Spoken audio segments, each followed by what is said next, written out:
Thousands of years ago, France was not as we know it today. It was a land torn apart by tribes, contested by empires.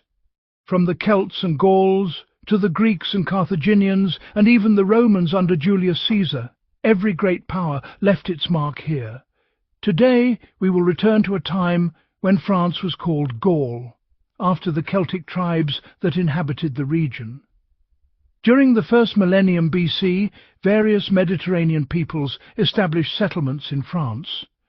Alongside the Celts and Gauls, the Greeks, Etruscans, and even the Carthaginians founded colonies and cities there. In the 1st century BC, the Romans, led by Julius Caesar, conquered Gaul in a period known as the Gallo-Roman era. With the division of the Roman Empire into Eastern and Western empires, Gaul fell under the control of the Western Roman Empire. During the 3rd century AD, Germanic tribes began to invade the Roman Empire, including Gaul. By the 5th century AD, these Germanic tribes had succeeded in overthrowing the Western Roman Empire and establishing feudal kingdoms in its place. Initially, powerful Germanic tribes controlled Gaul, but in the mid-5th century AD, the Franks, a branch of the Salian Germanic peoples, invaded Gaul and established the Frankish kingdom, ruled by the Merovingian dynasty. King Claudius is considered the first king to be called King of Gaul. The same title was later used for the Franks, but the first true king to unite the Germanic tribes of Gaul under Frankish rule was King Louis I.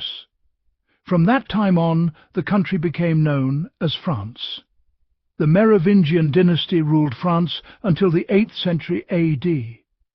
Towards the end of their rule, the power of the Merovingian kings weakened, and the chief of the court or the army commander became the de facto ruler of the kingdom. One of the most prominent figures during this period was Charles Martel, who effectively ruled the kingdom.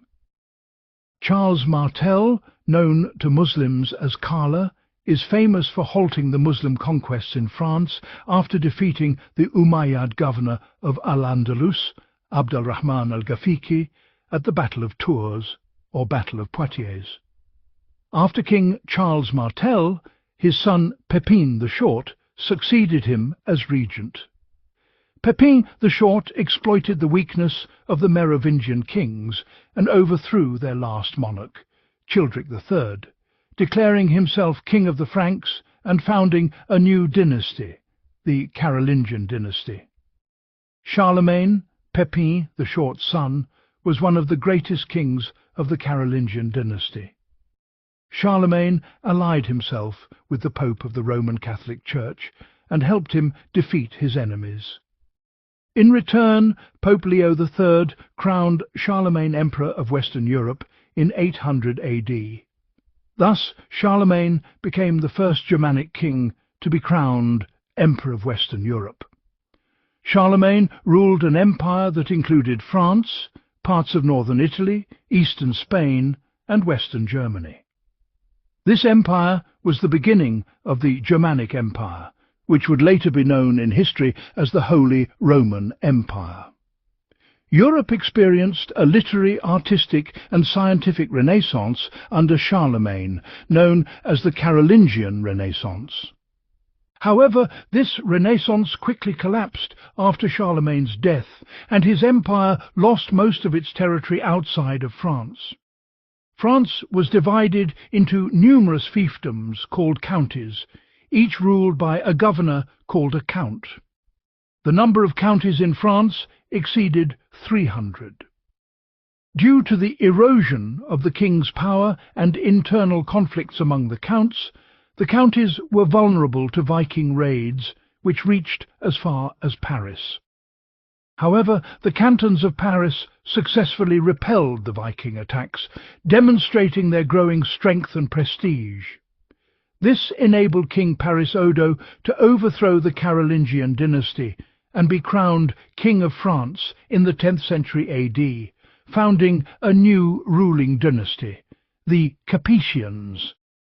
The Capetians ruled France for approximately 350 years, with Paris as their capital, which has remained the capital of France ever since. The Capetian dynasty witnessed the Crusades against the Islamic East, and its kings actively participated in these wars. Among the most famous were King Philip Augustus, King Louis VII, and King Louis IX. The Capetian dynasty ruled France until the 14th century. Towards the end of the Capetian reign, the kingdom was weakened by wars with the English. After the death of King Charles IV, the last Capetian king of France, a dispute arose over the throne because Charles IV died without an heir. Eventually, Philip VI ascended the throne and founded a new ruling dynasty, the Valois dynasty. Philip VI then clashed with King Edward III of England, who claimed the French throne because he was Philip II's nephew. A major war broke out between England and France, known as the 100 Years' War. Although the English won most of the battles, the war ended with the expulsion of the English from France. During this period, the famous leader Joan of Arc emerged, considered a national heroine for the French because she led France to victory in many battles by supporting King Charles VII. During the 16th century, France suffered from religious wars between Catholics and Protestant reformers. These wars claimed the lives of several thousand French people, mostly Protestants, but during the 17th century, France began to expand and establish colonies outside Europe. It began expanding into the Americas, particularly Canada, as well as India and Indochina. This led to rivalry between England and France for colonies, and wars broke out between them, as well as between France and Spain, with France losing many of its colonies in America and India to the English. In the late 16th century, a new dynasty, the Bourbons, came to power in France. King Henry IV was the first Bourbon king, and he united the Kingdom of Navarre with the Kingdom of France under his rule.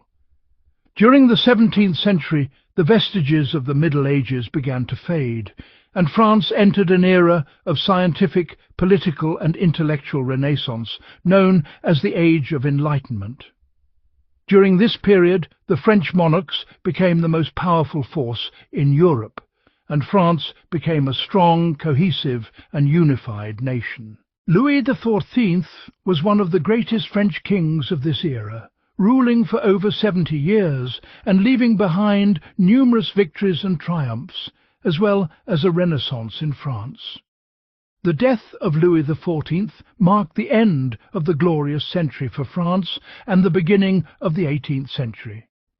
The 18th century saw Europe enter a period of turmoil, beginning with the wars of the Spanish Succession. This was followed by a series of disasters, plagues and famines that struck France. By the end of the 18th century, the French people suffered widespread oppression, and the monarchs began imposing exorbitant taxes to cover the expenses of the king and his court. All of this paved the way for the French Revolution of 1789, which led to the execution of King Louis XVI, his infamous wife Marie Antoinette, and almost all of his court. The First French Republic was established by convention. However, Napoleon Bonaparte eventually succeeded in seizing power in France.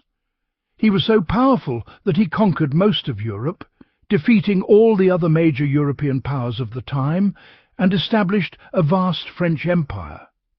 He even proclaimed himself Empress of Europe. But due to his ambitious plan to invade Russia, Napoleon ultimately failed and most of his army collapsed. He was finally defeated by a European coalition led by Britain at the Battle of Waterloo. After Napoleon's defeat, the European coalition reinstated Louis XVI, eighth of the Bourbon dynasty, crowning him King of France. This allowed the monarchy to return to France. Under King Charles VI, the colonial occupation of Algeria began in 1830. In 1830 and 1851, coups overthrew the monarchy and the Second Republic was proclaimed. However, Louis Bonaparte, nephew of Napoleon Bonaparte, overthrew the Republic and declared himself Emperor of France under the name Napoleon III. He remained in power until his defeat by the Germans in 1870, after which the Third French Republic was established. Towards the end of the 19th century, France's colonial ambitions began to emerge in Africa, Indochina and Asia. International rivalry arose between Britain and France, the two largest colonial powers at the time, as they began occupying countries in Africa and Asia. Other colonial powers, such as Germany, Russia, Austria and Italy, also participated. This colonial rivalry ultimately led to the outbreak of World War I in 1914. The world was divided into two camps: the Allied powers, primarily Britain, France and Russia, and the Central powers, primarily Germany, the Austro-Hungarian Empire and the Ottoman Empire. The war ended in an Allied victory, with Britain emerging victorious on the Allied side, but economically devastated. France suffered heavy losses, estimated at over 1.3 million dead. In 1939, World War II broke out, but France could not remain silent. France declared war on Germany after the latter's invasion of Poland, but the lightning German offensive in 1940 turned the tide with astonishing speed. Paris fell, and the French state collapsed in a matter of weeks, the country divided into two zones: a German-occupied zone and one under the control of the Nazi-collaborating Vichy government led by Marshal Pétain. However, this did not extinguish the spirit of resistance among the French. General Charles de Gaulle emerged from London, calling on his people to continue fighting, and he founded the Free French Forces, which participated in the resistance and in Allied campaigns around the world. As the war progressed, the French resistance grew within the country, carrying out acts of sabotage and gathering intelligence that helped the Allies liberate Europe. In 1944, after the famous Normandy landings, Paris was liberated, and France rejoined the ranks of the victorious Allied forces. After the end of World War II, France entered a new phase of reconstruction and witnessed the birth of the Fourth French Republic. This era was fraught with political and economic challenges, particularly with the outbreak of wars of independence in French colonies such as Indochina and Algeria. These conflicts shook France's global standing and ultimately led to the collapse of the Fourth Republic.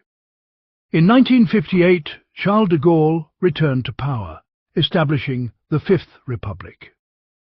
With the founding of the Fifth Republic under de Gaulle's leadership, France entered a new phase of political stability. De Gaulle worked to strengthen France's independence, gradually withdrawing his country from the influence of the major powers, developing an independent nuclear program, and making France a key player on the international stage. After his departure from power, the Fifth Republic continued its political and economic development, and France embarked on a comprehensive modernization process encompassing industry, education, and infrastructure. In the 1970s and 1980s, the country experienced major economic transformations, most notably the oil crisis, which impacted both the French and global economies. Nevertheless, France managed to maintain its position, especially after the establishment of the European Union, where Paris was a major driving force behind European unity and a key participant in shaping the continent's economic and monetary policies. With the dawn of the 21st century, France entered a new era of challenges. Immigration, globalization, technological advancements, identity crises, and social tensions became prominent issues. The country also witnessed the rise of new political movements and a shift in the balance of power within French society. In recent years, France has played a significant role in international politics, both within the European Union and in the Middle East and Africa. It has faced internal challenges such as popular protests, energy crises, and the repercussions of global pandemics, yet it has maintained its position as one of the world's most influential nations. Today, France stands between its rich past and a rapidly changing future, a nation that blends history, culture, and political power, and continues to play a pivotal role in shaping global events. Don't forget to subscribe. See you next time.